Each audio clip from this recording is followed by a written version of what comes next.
Hello, my name is Hannah Myers, and I did my presentation on microplastic pollution. Microplastic pollution and how it affects the earth. The introduction. Microplastics are small pieces of plastic that are harmful to the environment. Bigger pieces of plastic can break down into microplastics while being in the oceans, fields, roads, and etc.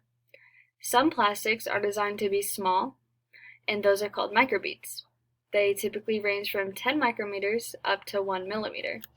You can find microbeads in health and beauty products such as skincare products.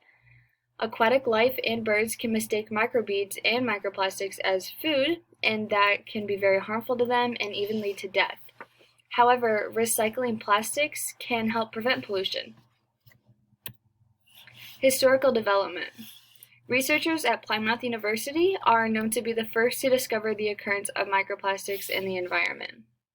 According to Professor Thompson's team, microplastic can be traced all the way back to the 1960s.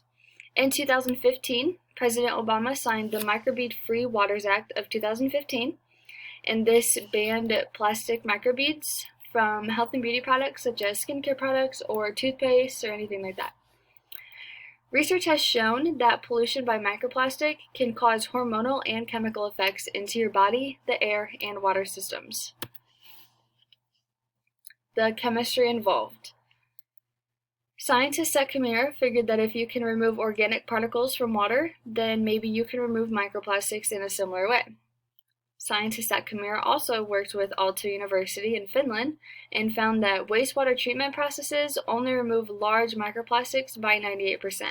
This means that the small microbeads are still in the oceans, and that is very harmful to the aquatic life. They wanted to find a way to remove microplastics smaller than 10 micrometers, and they found that the right chemicals can actually remove these smaller microplastics from the water, so that is a work in progress. Microplastics can release PCBs, PAHs, and organochlorine pesticides. The role of experts. Dr. Mike Clare at the National Oceanography Center explained that studies of seafloor currents can actually help connect microplastic transport pathways in the ocean to find those missing microplastics. SC Johnson chairman and CEO Fish Johnson sat down with Dr. Peter S. Ross, who is an ecotoxicologist and vice president of research at the OWCA, to discuss microplastic pollution. SC Johnson announced a strategic partnership with Plastic Bank, which is one of the leading organizations working to reduce the global crisis of ocean plastic, and they work to open 9 plastic collection centers in impoverished communities across Indonesia, and there are plans for expansion in that. Societal impacts. Negative societal impacts include a potential reduction in the recreational and aesthetic values of the marine environment. Plastic pollution poses a threat to human health, either through direct impacts such as splinters from the broken glass or through harmful toxic substances. These toxins can negatively impact human health when consumed with seafood. Positive impacts include finding a way to recycle plastic and microbeads and microplastics to help prevent harmful chemicals and plastics from going into the ocean in the first place. You can buy and reuse recycled items and use them in your everyday life.